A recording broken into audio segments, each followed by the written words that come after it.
This week, I evacuate my son Spencer up to Canada to wait out the pandemic.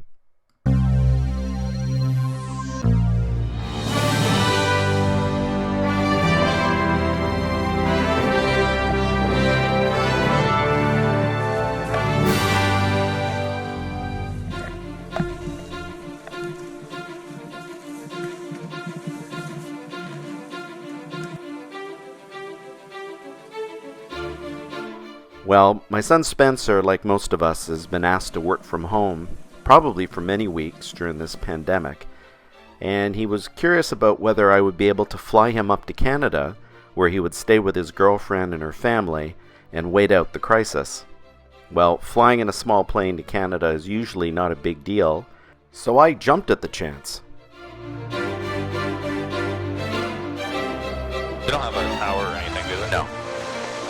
Well, I've flown to Canada many times. I've never actually flown into the Toronto area, and landing on the island airport right in front of the city skyline was really a bucket list item for me.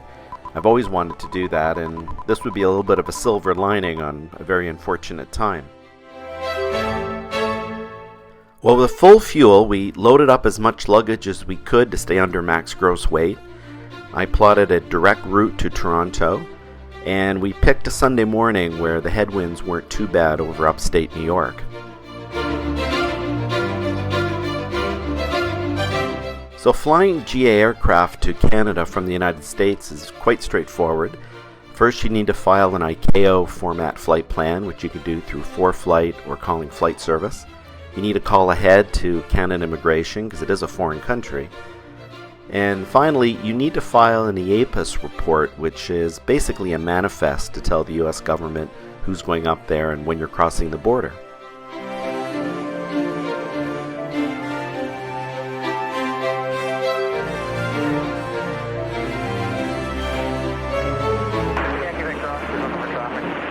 Bravo Charlie, descend 4 down.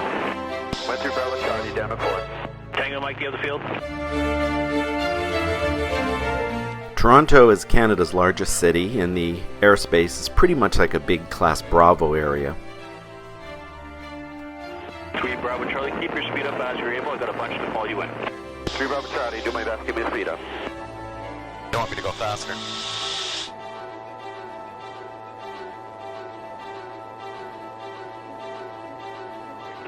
Then take off runway 08, now sit back, Foxtrot up Hotel. City Center Tower, Thunder 850. Thunder 850, City Gate 10711. The visual approach to this waterfront airport is just spectacular. I've really wanted to do this for many, many years.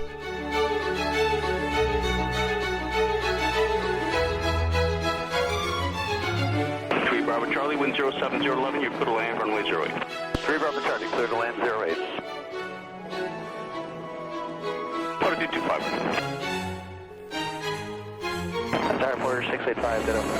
4685. Burn there. Tower Hotel Golf Golf, finished with the tour, heading back to Waterloo. Hotel Golf Golf, very good, follow shore. Sure, back to Waterloo, Hotel Golf Golf, thanks for help. 4216, your chops or the numbers, landing clearance momentary. Roger. Toronto City Tower, this is Cessna 172, Foxtrot, Papa, Alpha Uniform. Alpha Uniform City.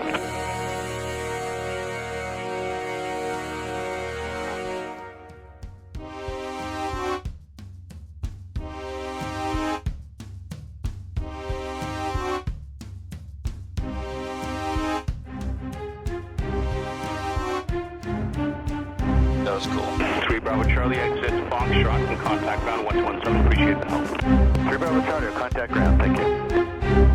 Well, once on the ground and after closing my flight plan, the first thing I needed to do was to call Canadian Customs and Immigration to announce my arrival, which, unlike the US, you could usually just do by telephone, even at a bigger airport like this.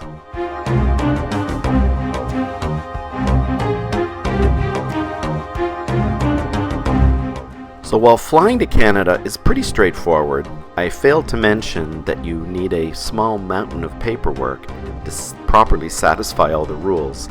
You need several documents that relate to your radio operating license. You need a letter in your aircraft from Canada for experimentals in particular. You need your pilot's license, you need your operating limitations, you need your registration, you need your medical, you need ID because of course you're flying to a foreign country, you need charts for Canada, you need proof of insurance, a customs decal for the US if you want to return. I use a checklist that I created over the years with all my passwords in it, and I store all my paperwork in a binder, which makes it a lot easier. Once you've got it all assembled, it's pretty straightforward. Well, flying to the Toronto City Airport was not as expensive as I had feared. Canada charges fees for air traffic control, and those are quarterly. They aren't too high. Here's a summary of what it cost for my trip. Excluding fuel, it was only about $50 in terms of airport fees. That includes a sales tax on top of everything.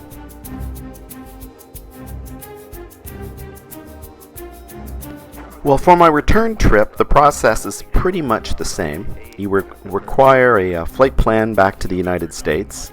You need to file one of those EAPAS reports with the Border Patrol, and you need to call ahead. You need to give them 2 hours notice at the airport of entry that you plan on returning to.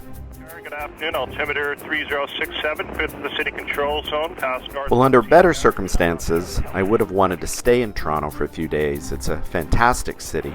But there were already rumors about potential border closing between Canada and the US, and obviously I didn't want to get stranded up there for several weeks. November 913 Bravo Charlie, not above 2000. 912 Bravo Charlie, stay below 2,000.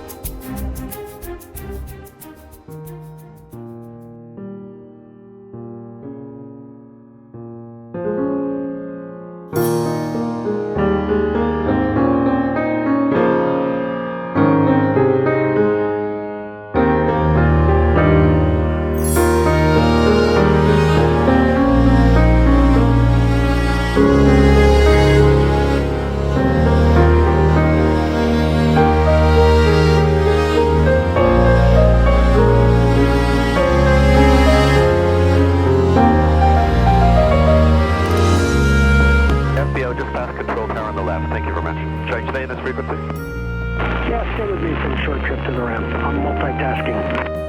I'll stay with you.